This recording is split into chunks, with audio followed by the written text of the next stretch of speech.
వినియోగంలో ఏపీ ప్రభుత్వ అక్రమాలపై కాగ్ నిగ్గు తేల్చిందన్నారు మాజీ ఎంపీ ఉండవల్లి అరుణ్ కుమార్. మొదటి నుంచి పట్టిసీమ నిధుల దుర్వినియోగమవుతున్నాయని, అది నిరర్ధక ప్రాజెక్టుగా చెబుతూ వచ్చారన్నారు. రాష్ట్రంలో అస్తవ్యస్త పరిపాలన నడుస్తోన్నా చంద్రబాబుకు అవార్డులు ఎలా వస్తున్నాయని ఆయన ప్రశ్నించారు. రాబోయే 2 ఏళ్లలో అవినీతికి హాలిడే ప్రకటించాలని బాబుకు ఉండవల్లి సూచించారు. మనం ఏదైతే చెప్తూ వచ్చామో అంకెలతో సహా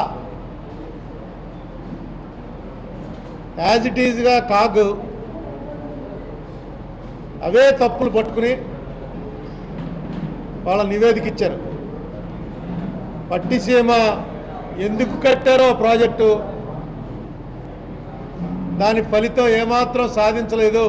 ఇక్కడైతే వీళ్ళు కరెక్ట్గా 23,76,12,132 రూపాయలు అవుట్, 199 కోట్ల రూపాయలు అవుట్, మొత్తం 350 కోట్ల రూపాయలు ఒక్క పట్టిసీమలోనే ఎక్సెస్ ఎక్స్పెండిచరు.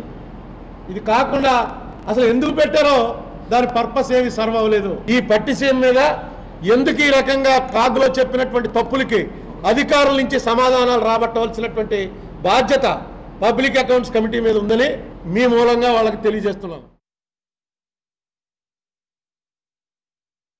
మనం ఏదైతే చెప్తూ వచ్చామో